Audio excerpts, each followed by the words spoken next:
Welcome to the One More Boom podcast, where we are a different breed. This is more than just a space for oil field and pipeline professionals. It's a community built for those who refuse to settle for the ordinary. You're here because you're ambitious, resilient, and driven to excel. At One More Boom, we're both more than just work. We're both thriving under pressure, breaking new ground, and pushing limits. This is your place to connect, learn, and grow with others who live for the challenge. You're not average, you're a different breed. Welcome to the One More Boom community. Welcome to another episode of One More Boom podcast, and today we got some guests on here from Phoenix Foundation, and I'd love for you guys to introduce yourself, and we'll go from there. Sure, I'm Kevin Boyd. I'm the co-founder and CEO of the Phoenix Foundation. And I'm Huba. I'm the second co-founder and the COO of the Phoenix Foundation. Amazing. And a little background on who wants to go first. Where do we start? Okay. Well, I'll go pre-fire. First, Kevin and I were in construction industry. I was a crane operator, and when I met Kevin, he was doing safety. We were working on the Children's Hospital, so I was running crane, and Kevin was doing the safety walkthroughs. And the first time we ever met, he was coming around checking logbooks, and I'm pretty diligent with my paperwork, and he was just finished lambasting another guy for not doing correct paperwork, and he came over and he asked me for mine, and it was all filled out, and we just kind of hit it off. We both kind of had the same mindset of just making sure that, things were right and good communication and, taking the time to make sure things were done right. And then I applied to work at a small town as a volunteer firefighter. And the first day I show up for recruit training, red-eyed rookie with my bag over my shoulder, lo and behold, my lieutenant was Kevin, and we reconnected there. And then we spent a lot of years in fire. He was my TO at the first place we worked. We were amalgamated into the fire service that we spent the bulk of our time in together. I was a captain on a truck. He was my lieutenant for 5 years. This was the late 90s, early 2000s of firefighting back in the days where, we were just post 9/11. We did a lot of the stuff that was a little dangerous back then. We did a lot of things, one truck calls, not a lot of backup, just him and I pushing doors and putting out fires. Collapses and some dangerous stuff. And for 5 years, him and I we ran a truck on the far east side, outside of the city. And then shortly thereafter, you took a job overseas. Yeah. So yeah, I started off. I took kind of a quick LOA for a bit, and I was going back and forth. So I'd do my 30-30, come back, work on the truck. And then it just got to the point where I was more involved in the work overseas. So I ended up leaving the fire service, but I was doing it over in the Middle East. So it was kind of continuing. Spent 11 years out there doing that and seeing things that no human should ever see. It took a toll on me, not only physically, but mentally. But of course, you don't know that when you're working out there, right? Like you come home and you think you're okay, but you're actually a pretty bad prick, and people around you are like, what's going on, and you don't notice it. So, I started realizing that, yeah, I'm in a bit of trouble. The thoughts that were going through my head, the attempts that I tried and things like that. And it came to a point where, I actually needed help. And I reached out to my family doctor, and of course the pills come, right? And then you put the pills in play, and I don't remember much of the first year because of these medications. And then I went off them because I actually started forgetting to take the meds, and I started feeling a little bit better. I started having a little bit better thoughts, but then I needed to go into therapy, and I knew I needed therapy because I just couldn't operate anymore. So, but we reconnected after, when every time I come back and forth, and I noticed Dax was struggling and I was struggling, and then the world ended in 2020, and we spent a lot of time out at our trailer, and we'd sit around the fire and drink the old fashions, and we just got discussing because he was going through a really, really bad period, and we were quite concerned about it, and a really good friend of ours that camps out there, Elliot, he's a hypnotherapist, but he's not one of these guys that will actually approach you. He'll talk to you. He knows how to talk to you. And he really started opening our eyes to the alternative therapies, because traditional talk therapy just wasn't helping. We were both on WCB. That wasn't helping. Of course, you're only limited to certain things at WCB. So sitting around there, we need to do something. We were talking, and we started realizing that, we're losing friends over this as well. And in 2014, my brother took his life, mental health and addictions issues. And that really, that sent me off on a path that I had no idea where I was going. Dax and I just sat there and we're thinking, we need to help. We have a friend out camping and he's a corrections officer, and he was off on WCB, and the stories he was telling us and not being able to get the support, not being able to get the help. So, we just started doing, talking. And of course, you're sitting around the fire, you're drinking and, coming up with silly ideas. And then it just morphed into that. It was basically the Phoenix Foundation came out of a necessity where we thought, we have to start helping people. We can't let this go anymore. Unfortunately, Dax lost his brother last year to addictions, possible suicide. We don't know, and again, that just kind of sets us back, but we see too many people. So we thought, we need to do something. And so the Phoenix Foundation is basically what we're doing is combining traditional talk therapy, because it does work for some people, I'm never going to bash that, but we're really pushing the holistic side, with the hypnotherapy and the Reiki and the natural path things, because, 3 people out of 10 really respond to traditional therapy. And then you've got that 6 or 7 that we classify as high risk because they don't have a corner to turn to. Right. So, and that's where we're sitting right now is last year we decided it's time to go, time to pull the trigger, and we've pulled it, and here we are. It's amazing journey. Hey, like how, and some of the best ideas do come around a fire. It doesn't matter if you're having a beer or whatever, but just chilling in nature, having a in the backyard with a bunch of boys. And sometimes they can be dangerous ideas, right? You can come up with some really, really good stuff, right? Talk about this in a little bit. Yeah. 100%. It's kind of an oversimplification of what happened. Because it's hard to take the time. We could spend an entire hour just talking about why the development of the Phoenix Foundation came about. But really what we started doing was identifying kind of the gaps, the black holes and the pitfalls within the therapy system. And it's really good because we have not only construction background, oil field background. I've left the fire service now. I did 20 some years in fire and I've left back in oil field. And it's really good because a lot of the similarities that we've seen from the Phoenix Foundation opening up to start taking care of first responders really, really parlays over into all industry. And we're finding that the pitfalls in our industry almost mirror oil field, remote camp work, all of this stuff. And so as we developed, again, with this oversimplification, as we developed and we started doing testing and we started looking into data and research, we incessantly research. We are constantly looking at stuff. What we found is the therapy is good, but the access to therapy and the access to stuff that resonates with people and makes good change is really not available for a multitude of reasons.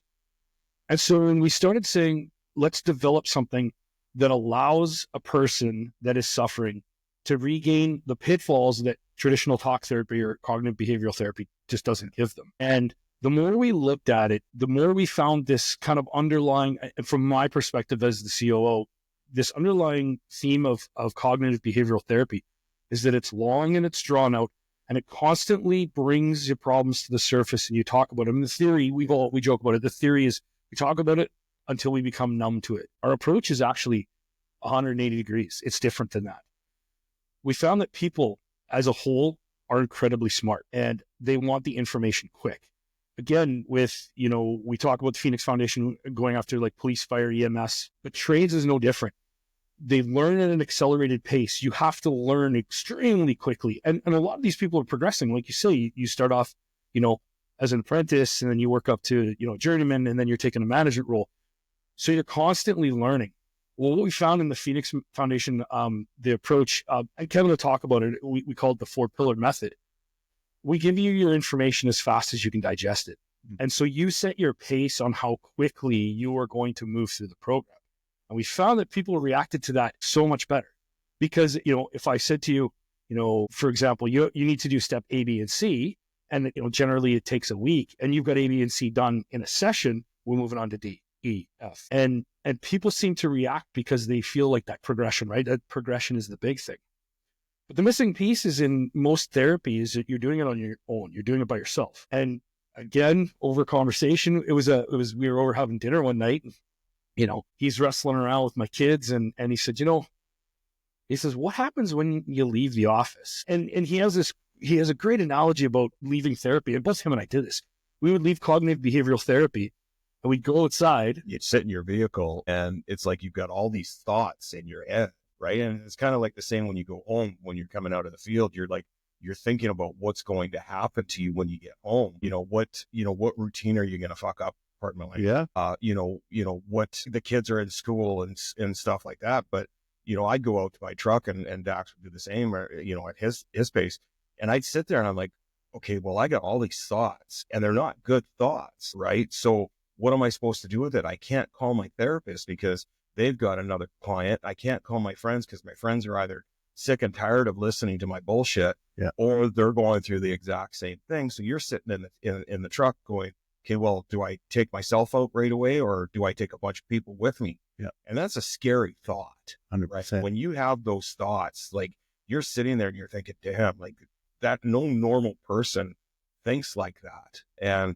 But when it comes to PTSD and mental health, we're not normal. There's nothing normal about it. So when you're sitting there struggling and you go home and you're like, okay, well, I don't know what to do. So, and then your sleep pattern gets all buggered up, right? And from there, it just trickles down, as you say. And then what ends up happening with people like us is we actually think by being quiet and withdrawn and, being in the basement or the man cave, we're actually sheltering our families. We're keeping them away from our bad, our bad thoughts and our bad everything that we're doing. But in fact, we're actually dragging our family down with us.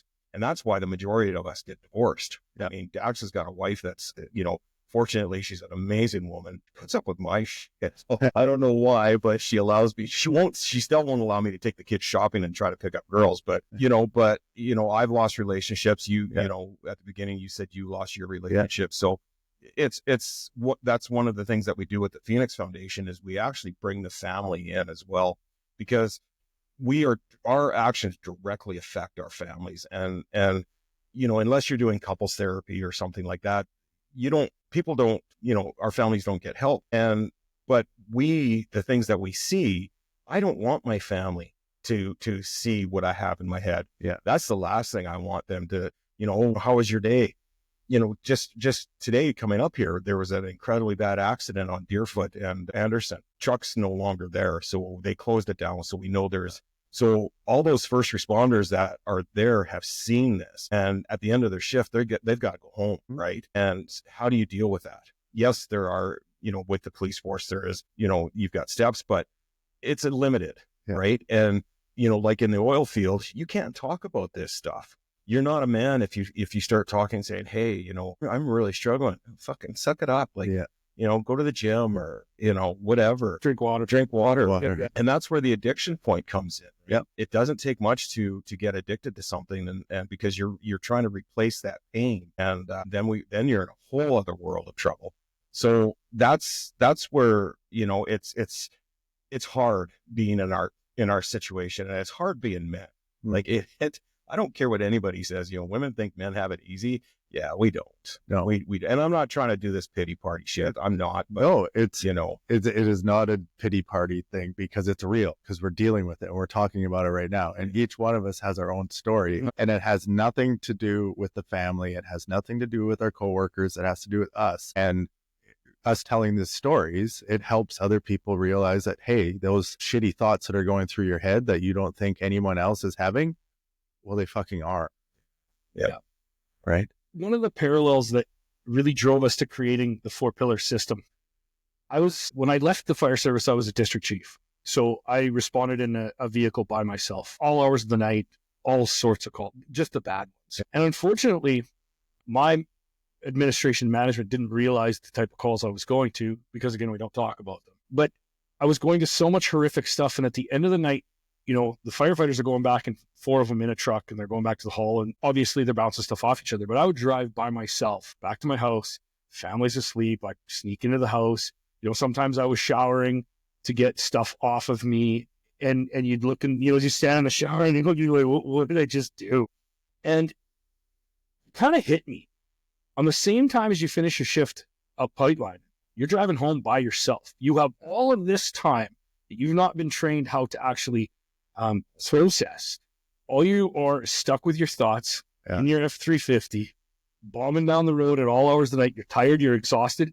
And the only things you're thinking of is all of your problems in your head. Yeah. And as soon as I walk in the door, my wife is going to be on me because she misses you. And women show their affection in different ways. And it creates, already creates this mental barrier in your head. She's going to be angry when I get home. I'm going to have a honey-do list. All I want to do is sleep and rest. I got to change the oil in the truck. I got to, change the oil in the welding machine. I got to go pick up more grinding discs.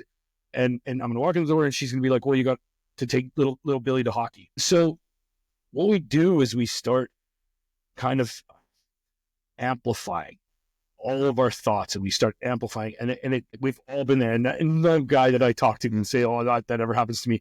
We sit there and we start obsessing. The radio gets quiet, and we start running scenarios over in our head, over and over and over and over again, until we become so stressed that when we walk in the door, it's inevitable that we're going to have an argument with our spouse. Yes. And those thoughts, as you were saying that, one of my trips coming back from Grand Prairie, I was going back 17 and 4. So 17 days on, 4 days off. And I was driving back and I was literally punching myself because I was so numb and I wanted to feel something. I didn't even know why I was doing it, but I was driving and I was literally punching myself in the jaw. I've never told that on here before. But it's so relevant in the fact that I had all these, and they weren't even true. Whatever stories I had running through my head. That's why I like CBT personally for that portion of it, like what is true. And I had none of those tools. I didn't know. And things were good at home. Like at the time. And I'm like, I thought anyways. So what is this thing going through my head? I didn't even have any idea that was going on. And I was but I just wanted to feel something. Yeah. But being in the field from roughly, I was a welder from, I started in 98 and then I rigged up my own welding truck in 2004 and started working on the road 2006. So in 2018, when my wife left, I didn't know what the hell, I was so numb, but that's how I treated myself, protected myself would be the word. Yeah. But I had no idea that was going on. So that when I was jamming myself in the face driving home, that was in 2014, 2015. And so that whole time, that was just suppressing feelings, being lonely. The family is still carrying on with their life. Like the kids are growing. That doesn't stop. The wife has a whole social circle that I am not even part of. And it's like, what am I doing? Like, what is this for?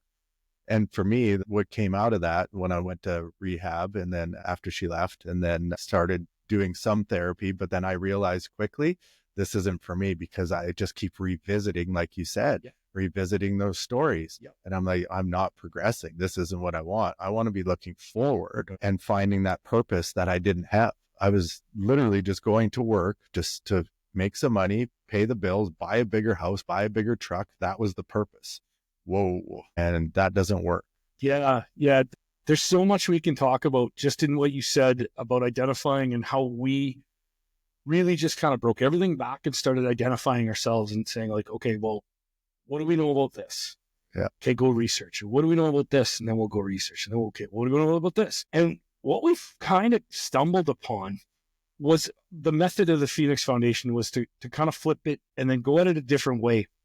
And we have to thank for this. So obviously, 100%, he knows what he's talking about. But instead of cognitive behavioral therapy being the anchor, our anchor is integrated alternative therapies, which we've kind of coined as our term now. And we start going after the quick response in your brain. So in your brain, you have what's called an RAS. And if you don't know what the RAS is, in our industry, we call it Frank. Frank sits there a little typewriter. Yeah. Frank doesn't know good from bad, right from wrong. All he knows is what you tell him, right? So if you've ever heard of words of affirmation, so if you tell Frank, I'm happy, it goes, I'm happy. You ever seen the demonstration where they tell a guy to lift this weight and he tries to lift it, he can't, and you tell yourself 3 times, like, I'm strong, I can lift this weight. Your brain has more power over your body than you think. And we started looking into how do we tap into this. And with Elliot's guidance, we started learning how we can connect neurotransfer through the brain to start detaching emotion from the event. So if you try to remember something, if you remember how you walked through the door today, you'll picture in your mind, yeah, I opened the door, I walked in, or I unlocked it, I walked in. There's no emotional attachment to it. So you need to take kind of, in the business, the long path to remember. Think about your divorce or getting served your divorce papers, right? There's an emotional connection to that. And it instantly fires from the front to the back, boom, using emotion to remember the past. See, the past is the past. You cannot change it. It's gone forever. But emotion is what hangs on to it and drives us to have a response through our entire body. What we decided to do was to experiment on ourselves. What if we detached the emotion from the event? I had 218 of the worst calls a firefighter could have, and they're documented through WCB. And when they documented me with PTSD, they said, you have the worst case of PTSD we've ever seen in our lives. We have no idea how you're functioning.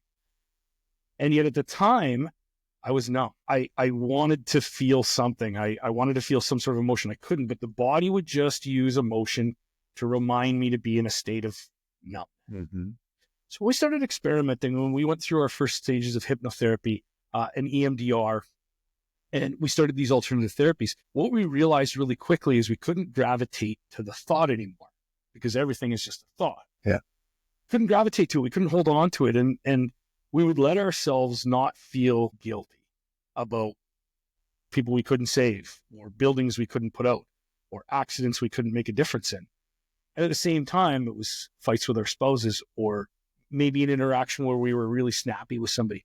We'd forgive ourselves for those. And we started realizing that the emotional connection to the events that happened was the key to us hanging on to these like down-pressed emotional states. And this began this long journey of creating, again, I'm going to keep mentioning the 4 pillars, because when we actually went out and said, hey, is anybody doing this? They all kind of blinked at us and they're like, how'd you come up with this? Yeah. So we target the feeling, right? Not the event. When you go into therapy, our therapists don't even talk about the event. They just want to know the feeling behind it. So just as Dax says, I'll quickly go through the four pillars on what we base our treatment and our plans on. So, everything in life has 4 pillars, right? Like this table, this chair, everything. And you take one of those pillars away, and it collapses. So what we do, so the first pillar, and each pillar is as important as the next and as the previous. So the first pillar is our intake.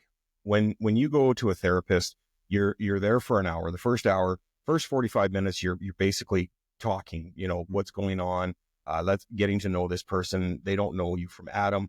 And one of the I'm not going to say it's a bad thing, but one of the things that we recognized is therapists don't have a clue what we've gone through.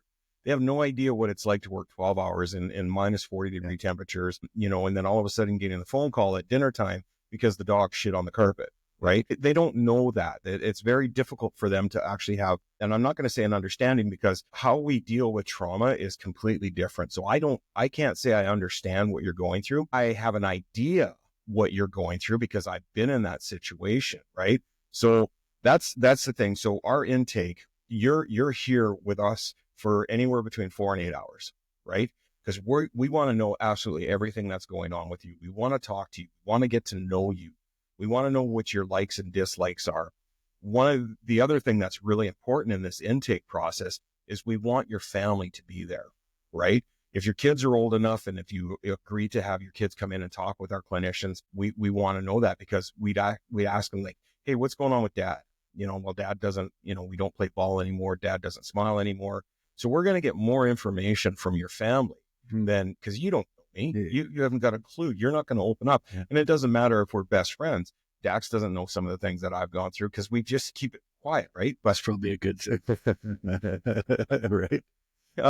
So, and even if your ex, like if you still have a relationship with your ex because you have kids, say, hey, listen, I'm going to this therapy. Would you mind, come talking? And we get a better idea as to what you're going through, right? So we take that information. Our clinicians then, as a team, they sit down.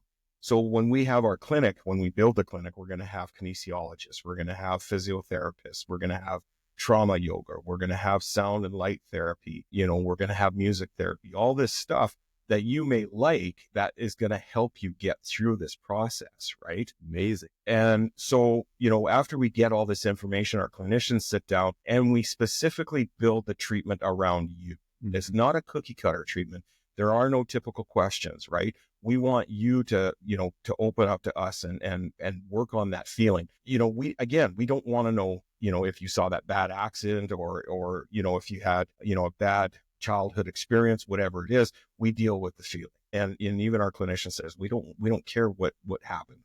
We just want that feeling. So we build that. And then you come back in and say, okay, listen, we think you would benefit from this therapy twice a week for the next 3 weeks. And the reason it's only 3 weeks, because it's intensive, right? We're doing the intensive therapy. You're getting the information as soon as you want it, right? Mm-hmm. It's not something that's going to progress over 18, 20, 23 weeks or whatever it is.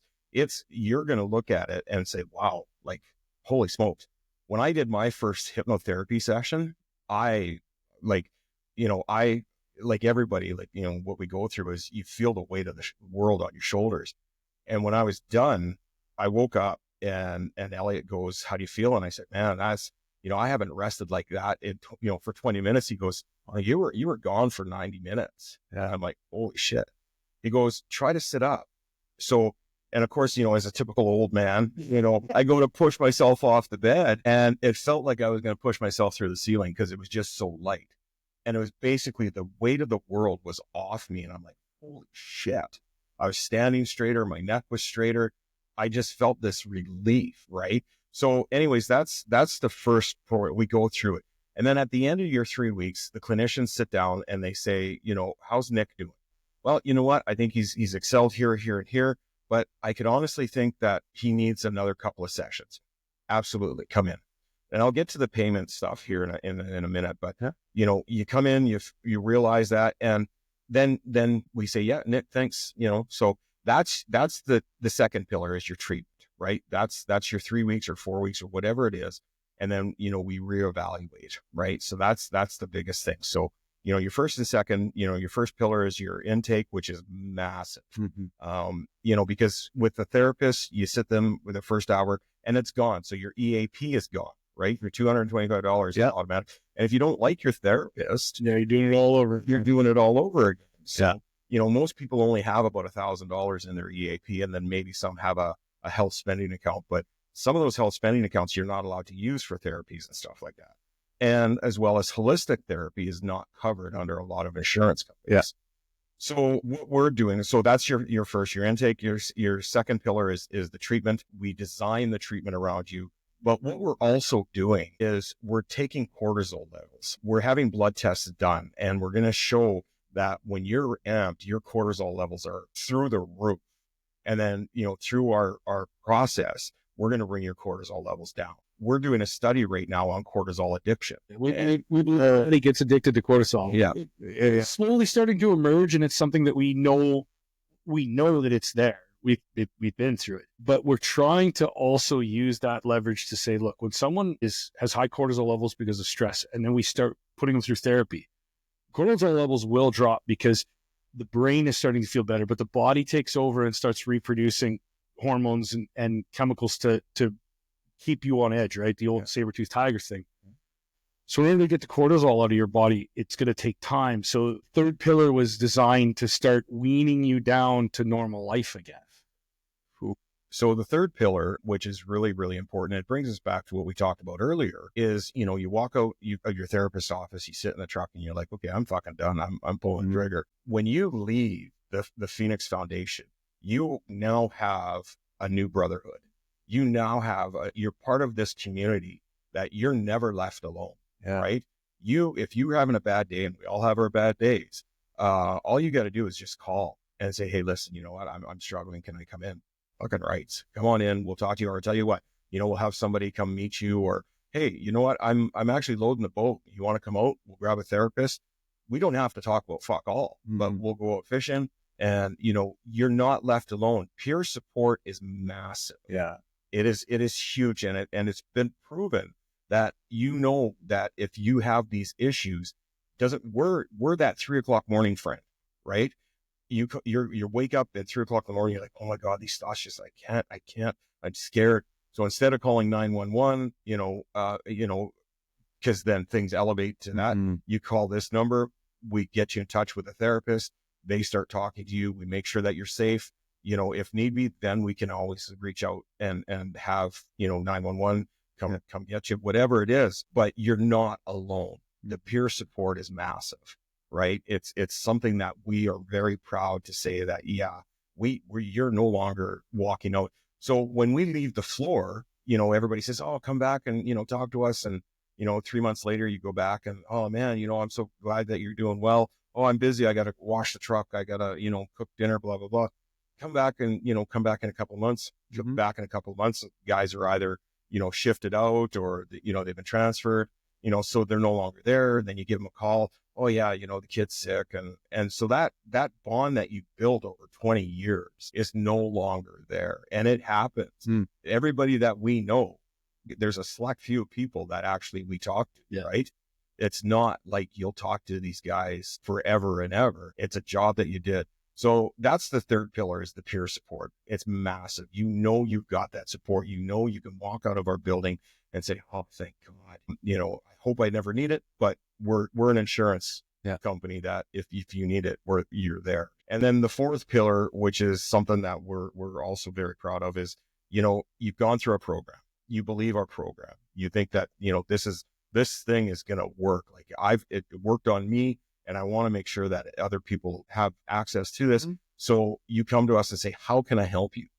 Well, we're going to train you in NLP, neuro-linguistic programming. We're going to train you in hypnotherapy. We're going to train you in these things. So you can be a volunteer at the center and say, you know, if you need, or you can be that phone call and say, hey, you know what, Nick, can we go for coffee? Absolutely. Right. So you've got that training, you've got that knowledge of how to support other people that are going through this, because you've gone through it, and you realize that this program is something that is effective and something that is worthwhile. So, so the fourth pillar, really, I gravitated to that. The fourth pillar is kind of outside of everything. We plan monthly events and we take people out, and I'll extrapolate, but we're going to start giving you tasks that you've never done before. Yeah. We're going to make it useful. Get your purpose back. Yeah. There's things that we've got planned. We've got, you know, some long range shooting instructors coming to do some long range rifle training. We have a butcher that is, the Phoenix we fundraise for this. We get 4 or 5 cows. We take a group and we show you how to break down an entire cow. When you leave, we send you home with a bunch of beef, but now you know how to break down your own meat. Yeah. We're going to do some carpentry stuff, some plumbing stuff, some welding stuff. We got tons of welders, right? Teach guys, you know, maybe you'll never be a welder, but every time you learn something, your brain reconfigures itself to be useful. I've learned a new skill. And I'm a professional fisherman, tournament fisherman. I love fishing. Fishing is the idea that you can go and get the elusive catch. It's hope. The whole day is built on hope. And we take people out on the fleet of boats that we have. We take them out fishing. And what you don't realize is, as part of this after group, is we have our therapists and our NLP specialists embedded in the boats. You may just think they're guys. And while you're fishing and while you're talking, we have people working with you again. So we plan these monthly events that we fundraise for, so we can take guys out and we can reconnect people. The networking aspect of that is huge, because we have people saying to us, well, you know, I'm done with being a paramedic. I'm done with being a fireman. I've done being a police officer or a corrections officer. I've done it for so long. I'm feeling better about myself. I really want to do something else. We had this great idea getting a hold of the apprenticeship board. And the apprenticeship board really, really early on has been super, super good with us. We may look at a transition service now that when you go through Phoenix, we start looking to say, well, would you like to transition out of your career into a trade? Get you back into welding, electrician, plumbing. So we give people hope in that they're not locked into a career that give them so much stress. We can move you. We can help you transition. And the Alberta government and our partners have been so good about this. And people really think, you know, there's a light at the end of the tunnel. I can transition, or I can, you know, I have another career that can keep my family safe and keep the bills paid. It gives them hope. It takes away another one of those stressors. And that was, like, Matt, we're oversimplifying it. No, but that's really no. This is what people need simple so we can understand it. So I love it. I need simple. So no, this is really great. That's one of the reasons why my partner in this podcast, we wanted to start the podcast and then create a community around it for your last pillar, like that community, someone you can lean on.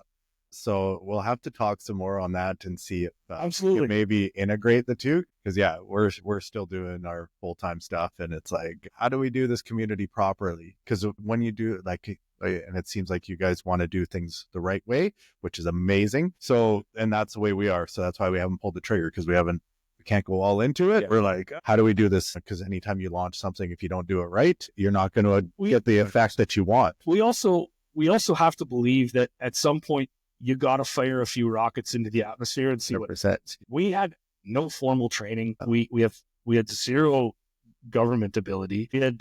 We're not doctors, but the first physician that we sat beside and pitched our idea to, it was really a cool meeting.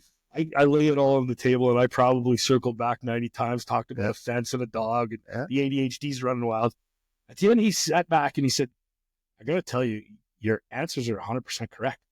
I just don't know how you got there. Yeah. Like you're so unconventional in the way that you approached the problem and how you ended up where you are. Yeah. And so we knew we were onto something when myself and Kevin had both gone through it, and we'd taken a couple select firefighter friends that were really struggling, and they went through it. And we started to see kind of immediate improvement, but then we saw this long-term, I would say median improvement overall. And that's where we were like, well, what else is it missing? What is it needing? Like, what did we not, like, what did we miss? Yeah. And we constantly went back over this program. I can't tell you how many times, hours and hours of work, until we said, well, let's start bringing in. So we brought in psychologists and psychiatrists, and what are they called here? Psychotherapists? Ontario, they're called psychotherapists. And we brought in rehabilitational specialists, and we brought in addictions counselors, and we started going through all of this. And the things that we learned from each individual discipline formed what we're doing, because we learned that addictions, like 80% of people have addictive personalities. It doesn't matter what it is. You have your addiction. And then we learned from psychotherapists that a lot of people, when they have addictions, the addiction is because that emotional pain won't go away. And as soon as we started removing emotional pain, addictions went away without dealing with the addiction. And so it was this huge learning process with us. So we got a board together, and did we do it right the first time? No. But you know what? We brought on some people that are obviously way smarter than we are, but we're driven. And that's what this team needs is we drive. We're variable bosses. We drive. We constantly ask for things to be done in realistic timelines, because we want this, and our team's super passionate.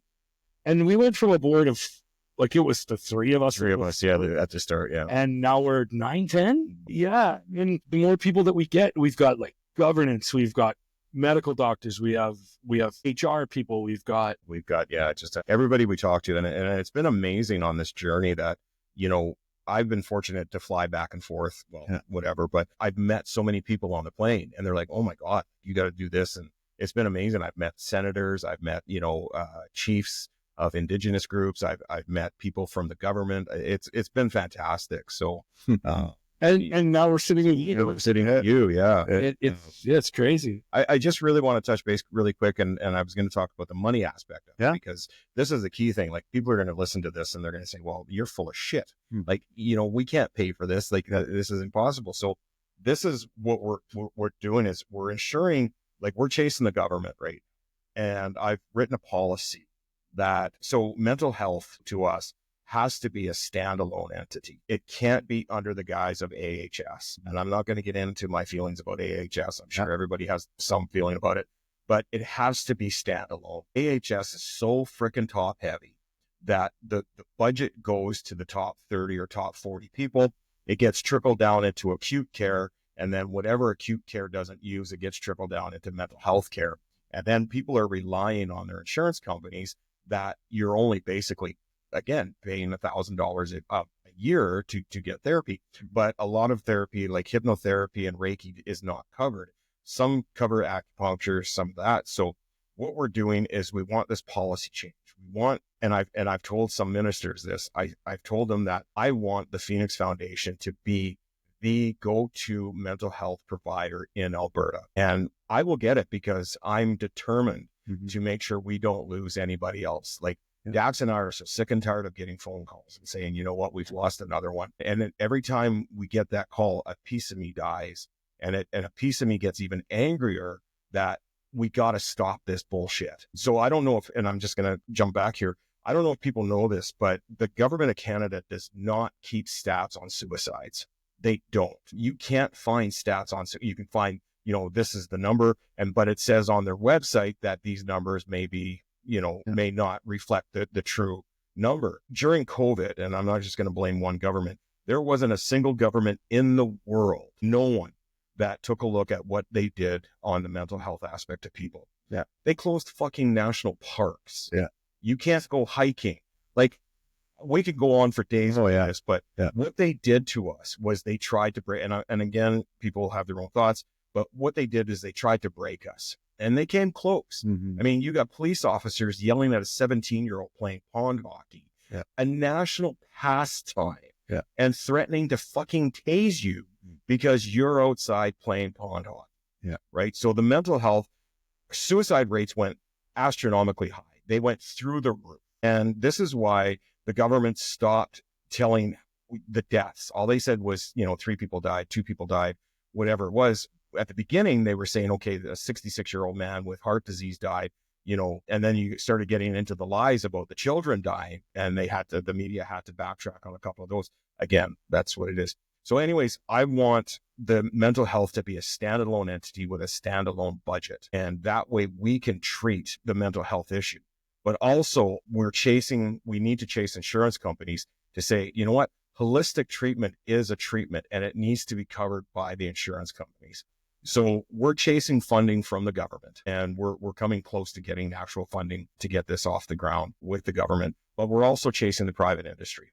The oil field, like the big companies, Shells and Suncor and those guys that, that you see it on a daily basis out on camps, that these guys are beaten down so bad, but they struggle. They have to pay the bills. Yeah. Right. So they keep showing up. That's why we named this One More Boom. 100%. Yeah. 100%. This is what it is. So, we can take a lot of that offline and circle back with you and me, because I think just talking today, it sparked some ideas that we can do with this charity that I got access to. Okay. And access some of that private money with industry, and screw the government and screw all the other stuff. Yeah. We need to work in tandem with that, because there is regulations on this stuff, but it's as far as funding it, there's some creative ways that I think we can go ahead and do that down.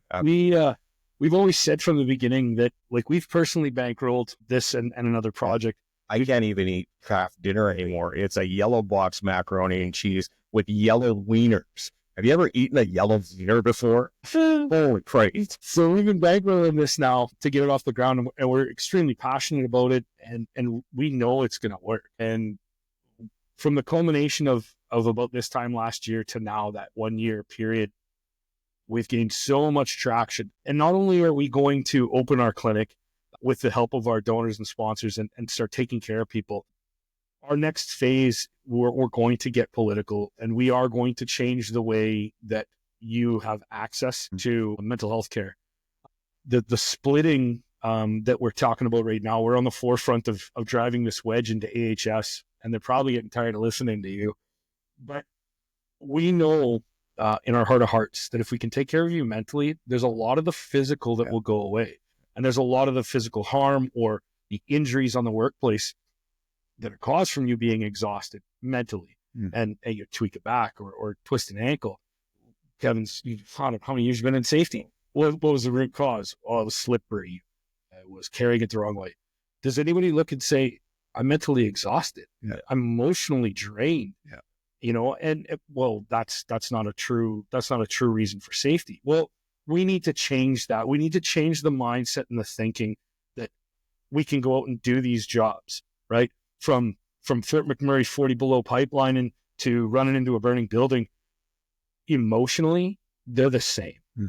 And I'll argue that case with everybody. You're just as important as the next guy. And that's why we said, there's a lot of similarities between how we emotionally connect events. Our events are vastly different because we've lived 2 different lives, but our emotional connections are the exact same, right? We attach an emotion to something, we gravitate to it, and it becomes our perceptive universe. Like the whole world revolves around this instant. Yeah. And we just know that we can bring so much help to people and we can change the face of how we look at mental health. You've spoken with ministers, you've spoken with you've spoken with the premier. I actually did get to speak to the premier, so Amazing. very, very shortly, very briefly, but it was, it doesn't matter who I talk to, I push these ideas and I tell them that we will change the world one person at a time, because as I mentioned, and I don't know, but there's a lot of people out there that have lost people to mental health, to PTSD, to the fact that you can no longer live with these thoughts. And I mean, it happened years ago up in Edmonton in the WCB building when that gentleman walked in there and unfortunately took his life, just because he was battling, right? Mm-hmm. And these things have to stop. Companies have to realize that, and I'm probably going to get crucified for this, mental health is above and beyond any DEI thing that is out there. If you lose your team, and they've got to stop thinking, well, you know what, if Nick goes, I'll just get another guy. But do you know how much money it takes to replace you? The 30 or 40 years that you've got an experience, then all of a sudden some guy goes up there and they're doing the job and it has to be fixed again and again and again. There is a huge cost that is coming with mental health and PTSD. And I think there are a few companies out there that are realizing that, oh shit, you know what? We can't do this. Yeah, we can just put another guy in there that's breathing. We have to keep Nick. Yeah. We have to keep the Nicks of the world, because he is our bread and butter. And if we lose the Nicks of our world, we're fucked. Yeah. And that dollar doesn't get accounted for. It 100% doesn't. And it should, because it's when you're, especially your private industry, you're dealing with the bottom line. And if that's what you're looking at, okay, how can we responsibly make that happen and save families at the same time? Because this stuff doesn't have to happen. Everyone's going to keep going away to work because that stuff is not going to go away. And especially and then the paramedics and the first responders, that job is only going to get exponentially bigger as the population grows, which is going to happen. The removal of moral injuries is something else that we're bringing forward. Moral injuries are something that we identify through fire departments, and that's, we would go to a structure fire out in the rural areas and we'd be under-equipped, understaffed, and under-trucked. And we're trying to fight a fire with no water because we don't have hydrants. We got to bring our own water. And we don't have enough crews. And we're trying to pull fire services from like other counties in to try to help us out. And you get this feeling like management doesn't care. And that phrase, for anybody that's in oil field, should already resonate. Management doesn't care. So these moral injuries, you're on site, you're underprepared, you're understaffed, the job is just going horrible, right? The moral injury starts taking place in the background. Management doesn't care. This company doesn't care. F this job, right? Now I'm just angry. Now my productivity goes down. My safety suffers because now I'm not focused on my job. So when we talk about these moral injuries, everybody says, well, what's a moral injury? Well, morally, you would need to control yourself and your outlook and your morals. But when you were going through school, like they told you what 70-18 rod was, but they tell you what a moral injury is. Yeah. So we want to enforce training in not only, these first responder jobs, but for every job, right? Mm-hmm. Your company should be putting you through some sort of a training that says, look, Nick, you're going up north. Yeah. You're going to be pipelined in the middle of nowhere. You're going to be away from your family. There's steps you need to take care of yourself. Mm-hmm. And we have all been there. You need your 200 inches a day. You need to make your bank. You got to pay your truck, pay your welder, pay your supplies, keep the house over the kids. Oh, little Johnny's got hockey. Little Susie's got dance. Mm-hmm. And we will sacrifice our health to make bank, to keep our families. Yeah. And what we'll forget is we need to take care of ourselves, because without you're not making money for the family. No. But it's never ever trained in us. I can put out a fire 19 different ways. I can tell you how fast a building is going to burn by looking at it. But I couldn't tell myself how to drive home after seeing some of the horrific stuff that we saw and things that we did. Mm-hmm. Some of the things you did overseas. And how do we come home to a wife, and mine, hey, 18 years. Yeah. Finally, she's the unicorn. Yeah. It really is. Like this one, I haven't got a clue. But 18 years, she'd never asked a question about what I did. Yeah. And I would get, as a district chief, I'd get phone calls. I'd wake up middle of the night and have to run out to a call. And right at the height of my mental health issues and right at the height of my physical issues, I came home one day at one night, it was probably midnight. I came in, threw the keys on the table, took the uniform off, threw it in the laundry bin, jumped in the shower, come out of the shower, walked into the bedroom, and my wife was sitting on the bed. And normally at bedtime, she shuts it down. She sat on the edge of the bed and she looked at me and she said, "Are you having an affair?" That was the furthest thing from my mind. I was seeing dead people on a weekly basis. I was the first point of contact for the union who was fighting with management. I'm trying to keep 7 fire stations and 27 rigs running with zero help. A council that's not giving me budget. Everybody asking me questions on my phone, going off 24 hours a day. And I sat there and I was like, what? You think I have time for... And I looked at her and I stared at her and I said, you know what? I started running through all 218 of those calls, right? Dead children, families torn apart by fire, suicides, shootings, atrocious acts that we had to deal with. And I just kind of unloaded on her, unrelenting, just telling her about stuff. And she cheered up and she gave me a hug and she said, I had no idea what you did. Like, I had no idea. And in the next 24 hours, you came over. I got in hold of my family physician. I went to my family doctor. I said, hey, man, can you just write me off a week? I just need some time to sleep. And he's like, no, you're going to get help. Like, you're done. And my whole world imploded in that moment. And there's a lot of fear about saying, I need to get some help. There's so much fear. Stigma is the other thing we're trying to break. Yeah. That's, and again, being in the oil field, being the man, that bullshit, it's hard, right? It's really hard. It's hard. And luckily I had some really, really good support around me from some of the guys that I managed and obviously Kevin and my wife. And I just remember the next 4 weeks was a blur. I don't remember. I shut down, was waiting for WCB. Our first pillar, the minute you call us, we're engaged with you until we can get you in. I went weeks and not heard a thing. I went almost a month with no phone calls. What are you doing? I'm sitting at home every day. I take my kids to school. I would sit in a chair. It would feel like 10 minutes. Then my alarm would go off. Go get your kids. Just wrapped in my head. Just all these thoughts, all these feelings. I'm so hyperactive. I can't sleep. I can't eat. Cortisol's flowing through my body. My heart rate's out. I can't go to the gym. I can't focus. I couldn't focus on making your no-name craft dinner. And then I get into therapy, and I'd leave therapy after regurgitating 218 calls. And now what do I do? I don't know. I don't know how to act. I don't know if anything's getting better. It was just a horrible process.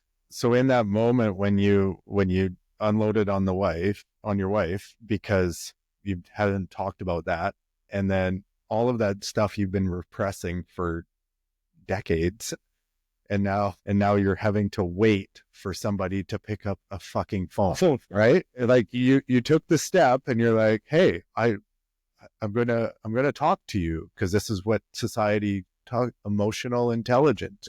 Great. But now you did not have any skills whatsoever. Zero skills. Yeah. None. I was floundering in what I would think is the best thing to do, which we know now is wrong. Yeah. We are so sympathetic and empathetic to people that if you've never had that phone call from a friend, listen, I think I'm going to take my own life. If you've never had that phone call, that could be the scariest thing in the world. If you've never had that. Unfortunately, him and I have had that phone call too many times. Yeah. But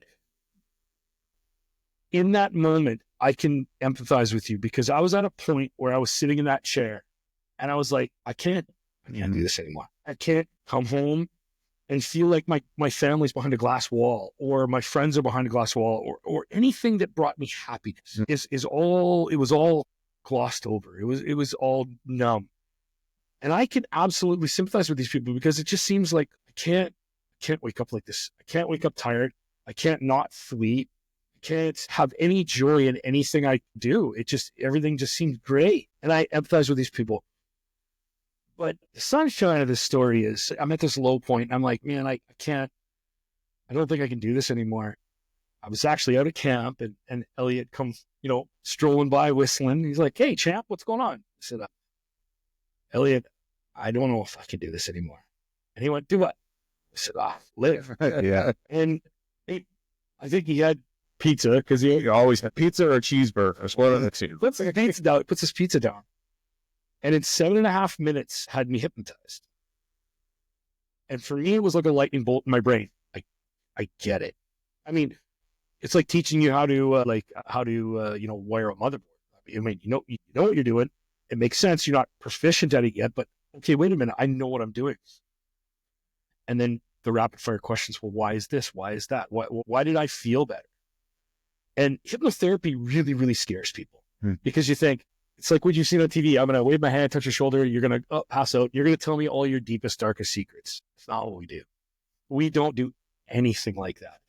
You are cognizant and awake to a point. You are completely in control of your own self. But we use what's called guided imagery.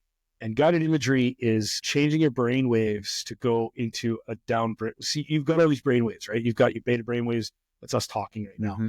You got your alpha brain waves. And if I can drop you into alpha brain waves, I can start, for your listeners, I can get in there and I can start massaging your brain. I don't do it. You do it. I guide you through it. And some people are more susceptible to hypnotization or hypnotizing or suggestive therapies. But we don't just do that. Our therapists use hypnotherapy, and they use NLP at the exact same time. And NLP, it happens when you're awake. Neurolinguistic programming is very, very strong. It's that tapping into your RAS at the same time and challenging your own belief system. And so it can get you to change your perspective. NLP is literally taking you out of the chair that you're now, moving to this chair, giving you a completely new perspective of your problem. And as we do that quickly, you're really, really able to start having a different perspective on your problem.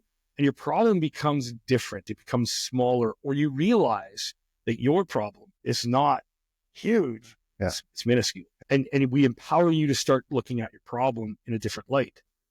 And like, I'm on the phone with Kevin immediately, like, did you know Elliot is a hypnotherapist? He's like, no, I thought he was like a salesman or something. No, I'm like, you've got to go through. You have to do this. Yeah. That's how he gets us drunk, because he clinitizes us and he gets us drunk at little fashions. And then right away we're like, hey, we got to tap into this. And I said, you got to go do this. And he's like, and he didn't for months and months and months. He didn't go to hypno. And I finally asked him, like, what up? Why don't you go? And I won't let him answer. I'll tell you what his answer is. I'm afraid that if I go under hypno, I'm going to tell you things I don't want you to know. That's not how it works. That's not what we do. We don't get you to cluck like a chicken or tell us, your bank card number. We don't. Yeah. That's not what happens.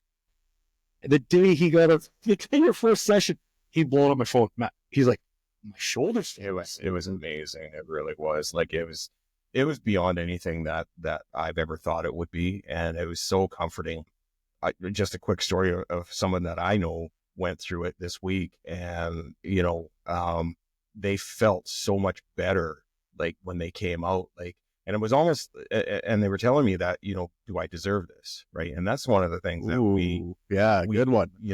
We have to deal with is, do we deserve this? Right. Do we deserve happiness? Do we deserve to feel, they told me, do I deserve to have this PTSD? Because there's so many other people out there that are going through so many things. And I'm like, oh my God. Yeah. Like, and this is the thing, is we battle, and it's a kind of a moral thing, right? And if you're kind of any type of empath, which I think a lot of us in this industry are, that because we wouldn't be doing it if we weren't, we've got to realize, I'm going to put Dax ahead of myself, and I'll do that 100%. Like, I don't need that. He needs the therapy, not me. I'll pay for his therapy type thing. But the deserving part is, we deserve to be happy. We do. We deserve to be loved. We deserve to love. No matter what you think of yourself, you are a good person. You've tried to raise a family, the best that our lives do not come with a fucking book. It doesn't come with instruction. It's reading. It's behind raising a child. Exactly. And they put that IQ set together on the other thing. Yeah. That's right. We don't come with an instruction book, so we do the best that we can. And I'm not blaming our parents, but intergenerational trauma is a huge thing. And I look at my family, and I can go back and to see what my family was, and I realize, holy fuck, that's why things happened to me as a kid. Did they mean to do that? I don't think they meant, I hope they didn't mean to do it, but but because they went through it, it happens. So intergenerational trauma is a really big thing. And we could talk about this. There's so many things we could talk about for hours and hours and hours, but it's one of the things that we're addressing is this intergenerational trauma and talking about this. We don't leave anything off the table. We don't. And that's the package we build for you. Yeah. It's tailored to you. Yeah. It doesn't matter if it's the career, if it was an accident in life, if it, it's the feeling. But at the end of the day, you have to remember that these thoughts, that's all they are. It's a thought. Yeah. Right. You can control the thought. The thought doesn't control you. Right. It doesn't. Yeah. I'm having this thought of suicide. Okay. Well, hang on. I need to, Frank, give me a hand here. I'm happy. I am a happy person. Absolutely. You're a happy person. Right. And that's why you have to surround yourself with people that build you up. Yeah. And I'm not building you up because I'm blowing smoke up your ass or I need $20, whatever it is. I'm building you up because you actually deserve it. You do deserve this. And it's something that I hear all the time. I'm struggling to believe that. I'm struggling. I don't believe that I deserve that. Oh my God, you do. You absolutely 100% do. On that note with the happiness, I think that's why, like, pouring into your family and being like, hey, they're happy. I'm doing this for them. I'm doing this for them. But why are you doing it for you? And it goes back to the purpose. It's like, yes, you're providing for your family, but you also have to build your life too. Yes. And most of us don't. Like, you fish and other things, right? Yeah. What we can't talk about what I do on yeah.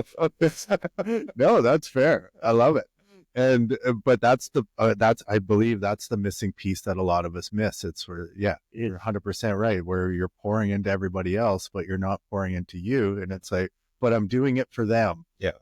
I hear it all the time. And I was that guy too. I was doing it for them. And that's why I went numb.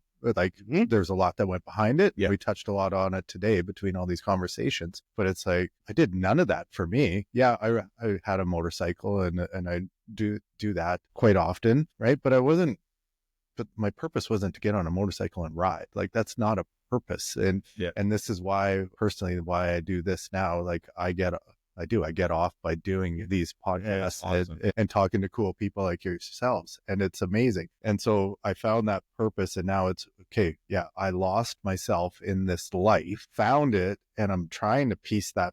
I'm still, after 7 years, I'm trying to piece this together. Like, who am I? Why? But if I had to ask these questions when I was 20, holy shit, that would have been scary instead of just, being the drunk asshole that I was. But it was all part of it. But the sooner that you can find that purpose and figure out, like, who am I? Why am I doing this? It starts to make the pieces, the reasons why you're doing the things, instead of just doing the things and then it consumes you. If I can tell one thing to people, young workers emerging, guys starting young families, anybody attempting anything, we would talk about training. For the best training I can give you is the 5 minutes that you're sitting on a plane. In the event of a cabin depressurization, masks fall from the top. What do they tell you to do? Put yours on first or put your kids on first? Put yours on first. It is not selfish to look after yourself, to then look after your family. And I can't stress this enough. We've all done this. We've all looked after our family at the expense of ourselves. And what did it do? And it's not because you were trying to be mean or you were trying to do something wrong. It's that we never understood the importance of looking after yourself so that you could build everybody else up. My kids are good coming home eating peanut butter sandwiches. They ask for it. Like, I don't have to take them to 5-star restaurants. My kids are more happy going out to our trailer and going out fishing on the boat and jumping off the boat swimming than they are with any PlayStation or game. And when I started realizing that they needed time, that they needed me to be available and in the moment for them, that was my, hey, wait a second, I got to look after me. And I was freshly out of the fire service, and there's this burning innate desire. I got to go back into first response. I have to do it. And I was in the process of getting on with another department in a different discipline. And I came home and I said, I'm good to go. We're moving on to the next steps. And my wife kind of looked at me and my kids looked at me and I said, I need to know your opinion. Do you want me to do this? And my youngest, he's so he is the youngest 80-year-old I've ever met in my life. Like, he scares the shit out of me some days. He's so wise. He said, Dad, I like my new dad. I like my crane operator dad. Mm. He doesn't yell. He's happy. He's there for us. He takes time out of his day to do stuff with us. And in a moment of flashback of all the times when I was a district chief, phone could go off at any moment. I've got my uniform set. I'm in response mode at home. Mm. That's not where you need to be. You don't need to be in pipeline mode when you were at home, right? You need to change the way you talk. You need to change the way you ask and order things. You need to be able to emotionally connect to the people that you're dealing with. Mm-hmm. And my kid said to me, Dad, I like the new dad. The crane operator dad's cool. He's there for us. He doesn't yell. He makes me pancakes when I ask him instead of saying he's busy. And it was almost like opening a box and then like sunshining in it. I was like, wait a second.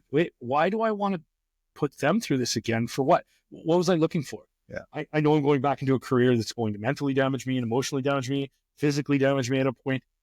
And here we are starting this. And I get, again, so much joy, as you do with the podcast. I get so much joy out of making a difference in people's lives in a different way.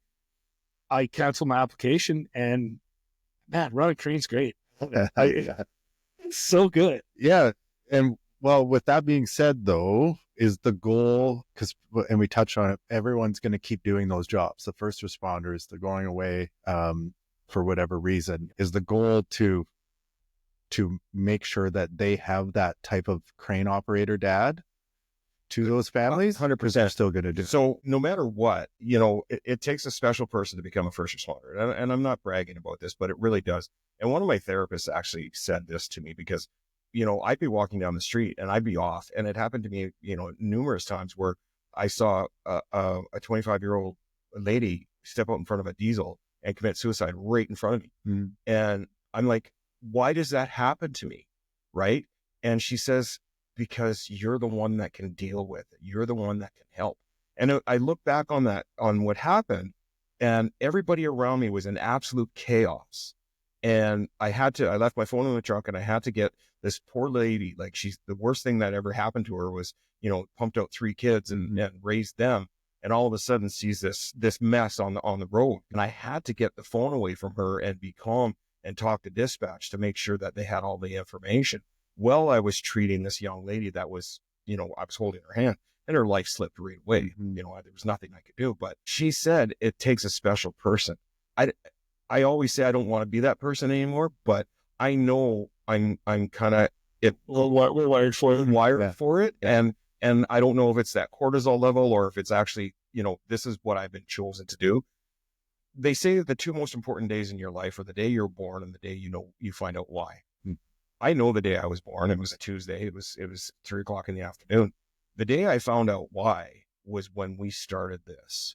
And I know it sounds hokey and I know it sounds cheesy, but I don't really give a fuck. This is what I'm supposed to be doing because I know that people need help, and I know if I can sit in front of people and say, you know what, I can tell you my story, then you can tell your story. You don't have to be ashamed of it. I could tell you things that would make you puke because of what I've gone through, but that's my story and I'm proud of and people would say, well, would you change anything?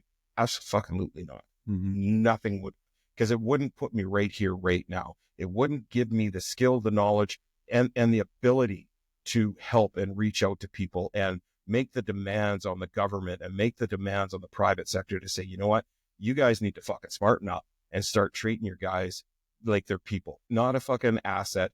They're people that have families, that have feelings. And it's not a big ask. These are slight changes in policy with insurance companies and the access to mental health. To mental health, but it's also to the industry, whether private or not, with the onboarding. Because if you had those skills when you came into that new role, absolutely, it's like, hey, this is part of your onboarding package. We know the stigmas. It just is.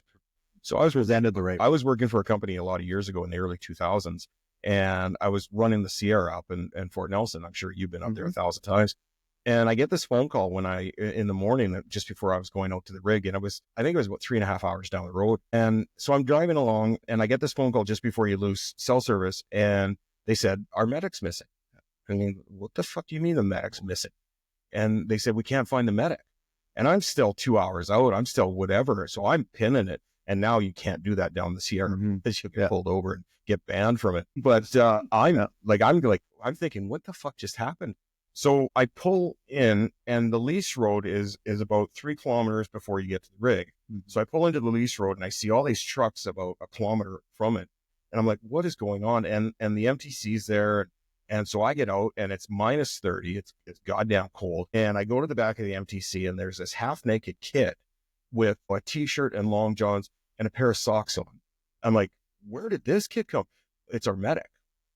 He's never worked in the field before. They send him up to the middle of nowhere saying, you know what, you're going to be up there. You're going to do a 6-week rotation or whatever it was. 3 days in, he goes crazy because he doesn't understand. And of course, back then, we don't have what we have now. And, you know, we didn't have the internet. We didn't have the cell phones. We don't have the games. We don't have that connection to the outside world. So he goes crazy and he starts walking in minus 30-degree temperatures. And it was a good thing that he only got a couple kilometers because he would have died within another hour. He honestly would have. But it's the company's responsibility to sit you down on your onboarding and say, listen, this is what's going to happen. This is how you're going to live. This is, you know, the days that you're working. This is what we've got up there for, you know, games or gyms or whatever it is. And this is the support that you have, right?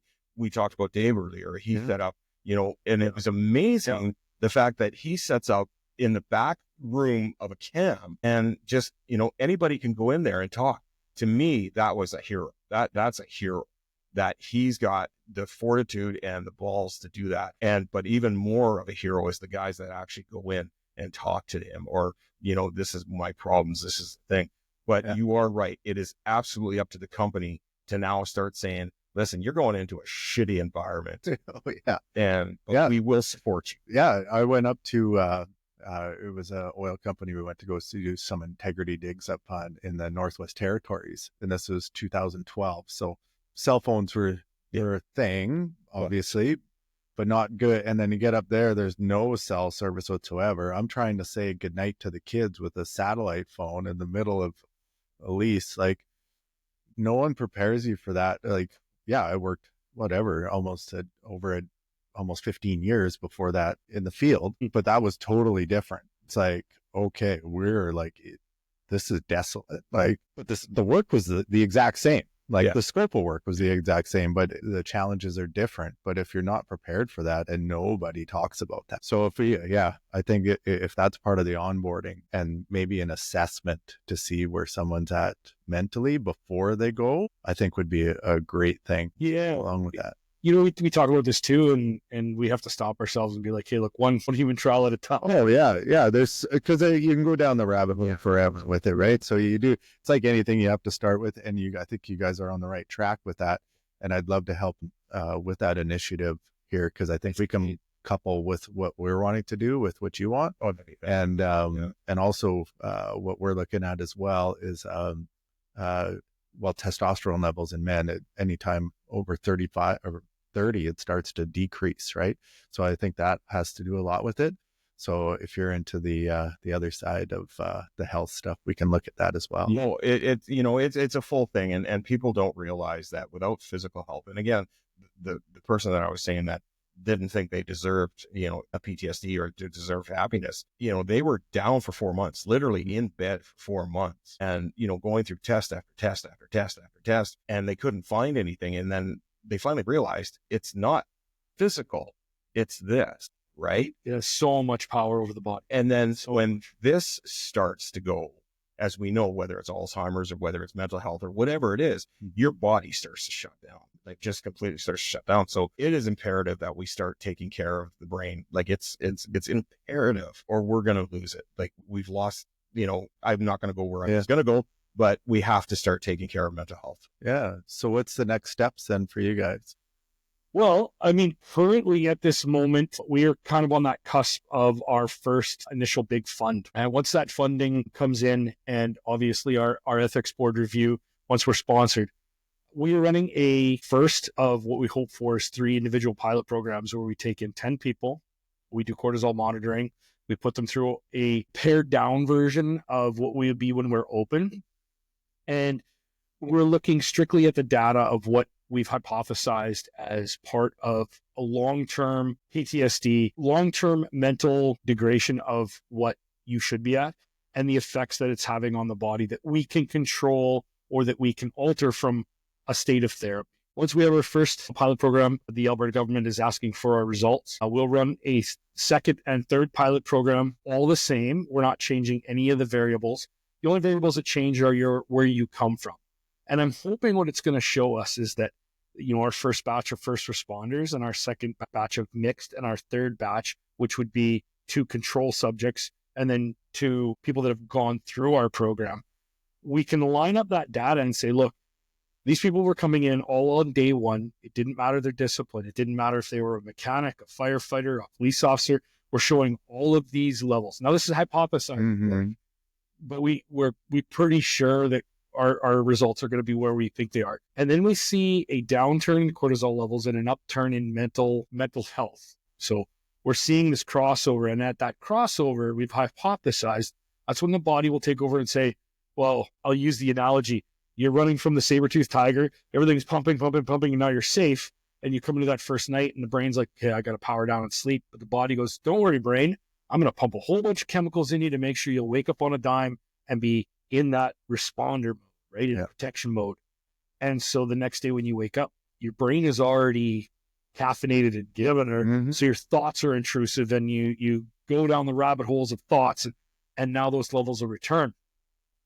So this pilot program on my side of the table, Kevin is kind of looking at a different thing and Elliot is looking at a different thing. And we're kind of looking at different things. On my side, I'm seeing that if you are addicted to cortisol, well, naturally your cortisol levels start raising again post-therapy. So this is where we're going to start with pillar 3, pillar 4. We can still maintain contact with you and still do voluntary blood tests and say, hey, look, the reason why you're having, 3 good days and 2 bad days is because your cortisol levels are raising again. Now, is it because you're not practicing, mindfulness? We're trying to recoin that term. That term. Yes, it does, but I agree with it. So we're sitting doing it. We just want to come up with a better term that sells a little easier. Like, you gotta be mindful of it. What? Right? But if we can come up with a cool term, people will do it. Yeah. But we want to see if those cortisol levels start spiking again, and that's where we fall back into the running thoughts, or we run into maybe more arguments or friction with the spouse because we don't think it's your fault. We think it's the body's ability to be addicted to cortisol. And as I've been doing some studies and talking with some other doctors, they were kind of like, well, yeah, it can, but it was never looked at in a position of PTSD or mental health downturn and the addiction of cortisol to keep you running at a level where you're cognizant, right? Your body doesn't know that it's a bill due on Friday or a saber-toothed tiger. It doesn't know. So it just reacts to the threat. Yeah. And it's not fair because you're not really under threat of duress. Your bill's not due till Friday. It's Sunday of the week before. Why are you so hyper focused about it? It's not necessarily your fault. It's all the things that's going on. So if we can prove that and we can further fund what we're doing, we're hoping to get the clinic open and we're hoping to put our full program in place, which is massage therapy, chiropractic, Reiki, The whole 9 yards. sound light therapy, kinesiologist. Early on, we said, if you came into our office, day one, first day we meet Nick and we do the intake and we're like, yep, Nick, what do you like doing? Well, I like to do this and that. I like to go on walks and I used to work out a bunch. The first thing we're going to do is put you through a workout on day one of your therapy. First thing I'm doing, we're putting you through a workout. We're going to blast you with a trainer. You're doing a workout. And we all know the reasons why, right? The endorphins. But then right after your workout, you're going for massage therapy or chiro or yoga. If you're not a person that likes to be touched, we'll put you through stretching. And so what we've done is we've taken these, sporadic wavelengths and we've leveled them out so that when you come in to Hypno, we've already got you relaxed. We've already got you agreeable to say, yeah, I'm agreeing to try this. Honestly, you know what? I actually feel pretty good. I just got my butt kicked out from the gym and then I stretched for a bit. Yeah. You gave me some lunch and now I'm ready to go. And when we trialed this with Kevin, myself, and a couple other people, we just did, 10, 15 minutes of exercise, just treadmill work, and versus just coming in and sitting down. And it was so much, the results were the same. It was the timeline. It was so much more impactful in a short amount of time doing the guided imagery and the NLP. It worked so fast that people were like, I get it. I understand. And so with 2 or 3 sessions of reinforcement and then basically giving you the toolbox, okay, Nick, remember what we did here. This is what you can do on your own. And then the phone calls, hey, Kevin, having a tough day. Well, did you do your mindfulness? Well, yeah, but I'm still having a tough day. Just need someone to talk to? You just want to like get it out there? Did you work out though? Because if they have that now, because it worked and it's proven, but if they have now, here's your toolbox and this is your new daily habit that, okay, you're going to work out, then you're going to go do this and you're going to do this, and then you're going to address what's in your brain. Wow. Right? Like It seems to be a little bit clearer. yeah. Because how many times, even like when I did do the few sessions of therapy, like you had all of these things happening all at once, whether that was work stuff or family or kids, and then a fight with the ex, like before I went in. Well, that's not even reality that I'm stepping into that session, right? So I like that. I like that approach a lot. And that was exactly why we came to the therapist and said, this is what we're going to do. Like you have no choice in it. You're either part of the program or not, because this is what we need. And that's exactly what we wanted to do. Is the basis of the Phoenix Foundation is not therapy. It's teaching you how to open that toolbox and continue on so that you are that guy. We talked about it earlier about my son. Like, I like Crane Operator Dad. Yeah. Well, Crane Operator Dad has gone through the Phoenix Foundation program and has learned to control thoughts, emotions, and himself so that he's a better provider for the family.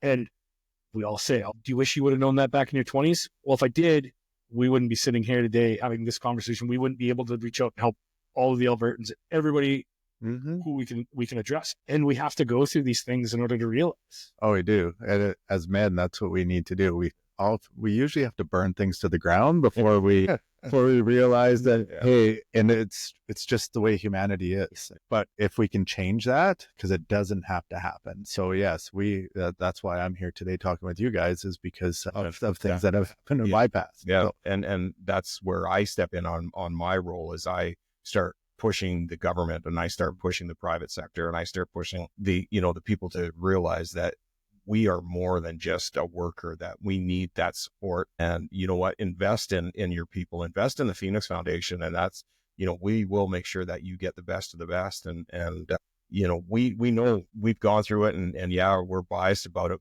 because we know that this works, right? So, pushing people into understanding that, investing in mental health is going to save you more money. Like everybody says, safety never made money. Well, safety actually saves you a lot of money, right? And same now with mental health, with the way things are going with, financially, I don't know a single person that isn't struggling financially. And that's a huge stressor. You talk to anybody that's got divorced and I bet you 7 out of 10 money was the issue, right? Maybe 8, maybe 9, who knows? But that's why we want to make sure that our clients don't pay for this. And I don't want anybody to pay for it. Like I said, I want the mental health aspect removed from under AHS and its own standalone entity with its own budget. So people, we can walk into a hospital and get casted, but it takes months and thousands of dollars to fix this, right? How is that fair? Without this, I can't utilize these. I shouldn't do that because I get in trouble. We discussed too about like costing and budgeting and where you get the money from this. The cost savings in our program, in the way that we feel it will work, because it's intense and we can move people through it fast. And then we can get people on the other end still having a support network. We've all been in an industry where you have, Angry Joe, and he's just angry at everything. Productivity goes down, or safety goes down, or inter-work fights.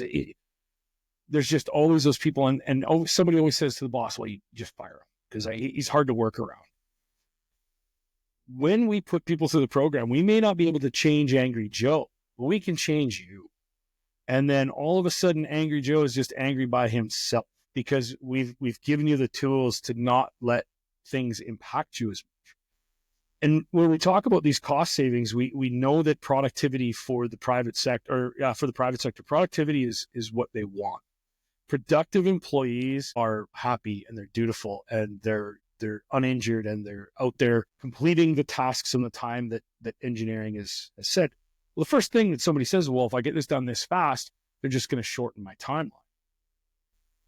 But if we can flip the mindset, the faster I get this done, faster my company is going to get another job, the more work we're going to do. Mm-hmm. And that mindset switch, when I say to Angry Joe, no, that's not, I've been in this industry for 30 years.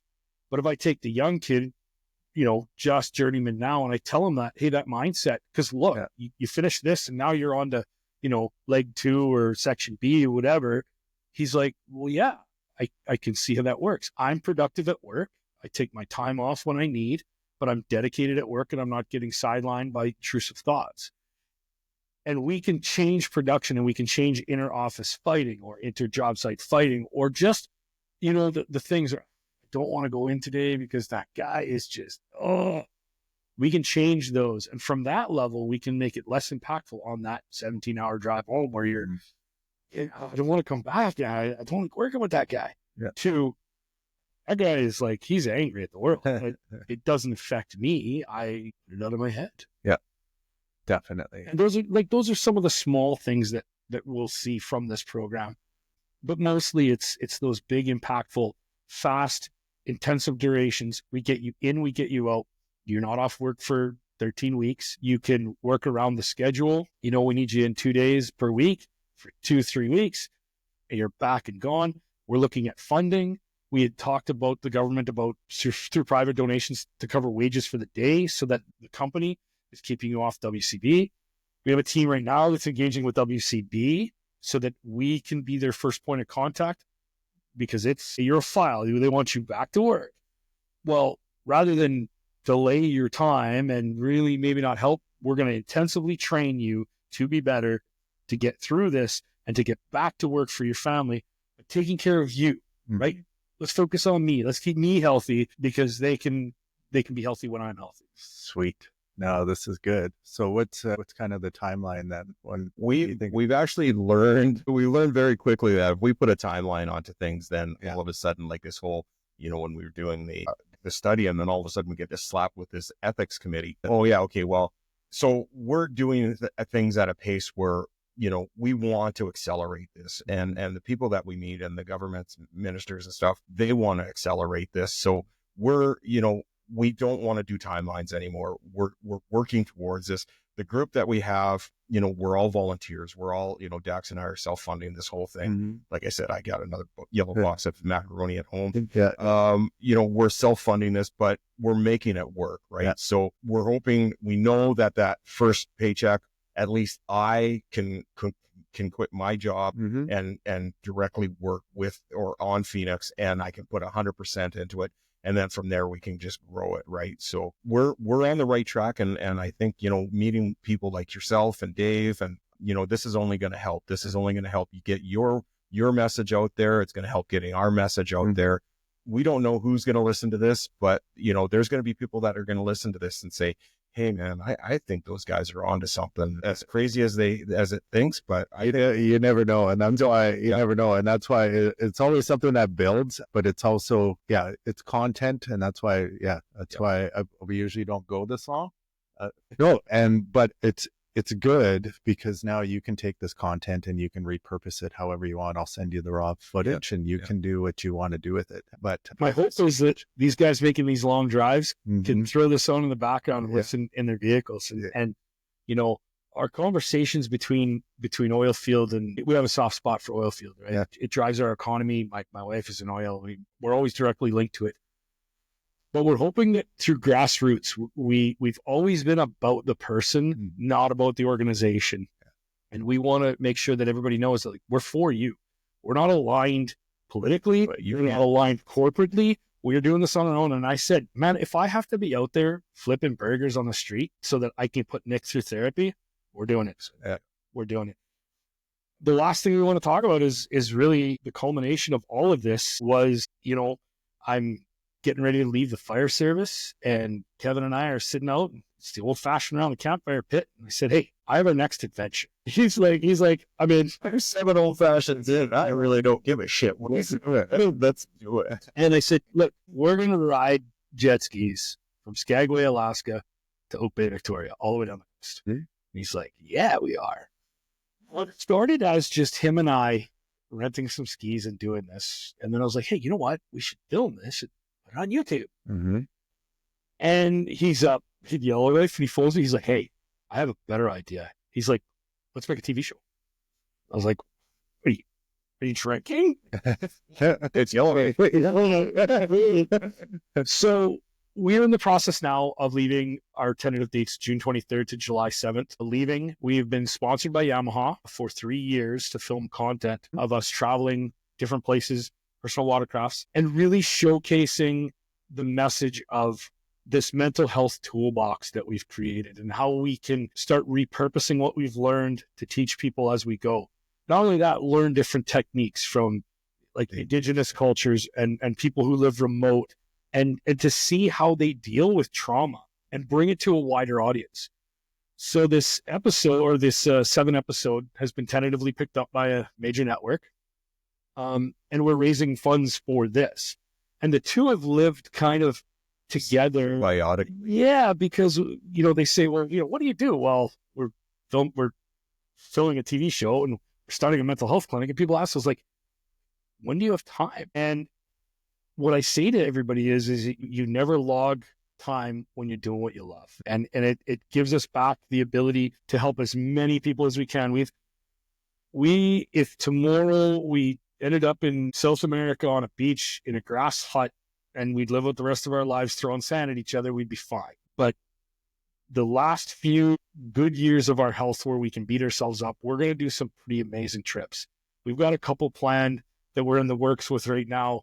Not a lot of people have done, and we're going to be doing it and filming it and getting it on TV under the guise of promoting the Phoenix Foundation and promoting Canada and promoting like your mental health. And it's really going to be cool because obviously we'll be super stressed about getting all this running.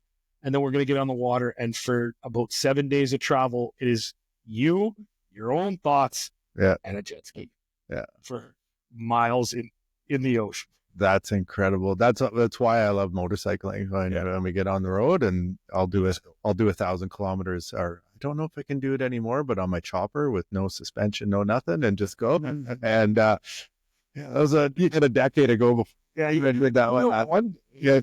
Oh, but yeah, I did that a lot. So but that, if you're not in control of those thoughts, that can be a long trip, right? And this is where the episodes will be broken in such that whether you're watching it because it's entertaining, what you won't realize is that we're training you over the 7 episodes, 6 episodes. We're training you, and we'll culminate that because it's so vitally important that the Phoenix Foundation and our message gets out to the widest audience as possible. We really don't know if ever we'll be able to reach East Coast people or not, or to the States. But we think that what we've built is recreatable and it's a great foundation. And we want to build an acceptance of mental health throughout the world, through whoever is dealing with us, and kind of like forget the stigmas and forget the types of therapy and forget your traumas and what had happened. Like, we're all humans and it takes a village, and this is what we're about. This is great. So if someone wanted to find you guys now and reach out to you, where do they reach out to you? www.thephoenixfoundation.ca. I'll send you our information, our contact information. It's got our phone numbers. It's got our emails on there. But if anybody needs help, we are not turning away anybody. And this is kind of a secret, but I'm paying for some of the therapy right now because people need it. And, we've got some amazing clinicians that have offered up their time pro bono, and we will not turn anybody away because this is how our first funding check is actually paying me back, paying our therapist, care of the undisclosed amount of funds that we've taken to incorporate and get all this done, and we just for all the status. We believe in this, and this is something that I wholeheartedly believe in, and we'll do everything we can. Anything we can to get the message out, and if that filming a TV show or sitting with you for a couple of hours, or going up and talking to a shell group in an auditorium or something, we'll do that because we want to spread this message that the days of the 80s and 70s of getting sworn at and going to get the the steam bucket and shit like that is over. It doesn't work anymore, and this is it. And thank you so much for having us on it. Thank you. We look forward to coming back on and working with you and your partner and Dave as well. I think we can do great things together. Oh, this is my mind's spinning. This is what it does. It intimidates some people, so I'll keep some of it for now. But I hope anybody that's listening that wants to reach out, please reach out to these gentlemen and see what they can do. And it's been love to have you back on as things progress and see things how are going. But no, this is really great. So I appreciate everyone here. So any last words before we take off? For me, is just, everybody out there, you absolutely deserve it. Never think that you don't. You absolutely deserve the happiness. You deserve to be loved. You deserve to love. And it's just a thought at the end of the day. And thank you for everybody, and thank you for listening. And let's continue on with this. Excellent. Well, thanks, gentlemen. We'll log off for now, and we'll chat soon. Excellent. Thank you. Thanks. That's it for today's episode of One More Boom Podcast. Remember, you're part of a community that doesn't settle for the status quo. Here, we push boundaries, support each other, and thrive under pressure. Whether you're out in the field or leveling up your career, we've got your back. Stay connected, stay driven, and keep embodying the grit of a different breed. Until next time, keep pushing forward. Together, we'll achieve more. Thanks for tuning in, and we'll see you on the next episode of One More Boom.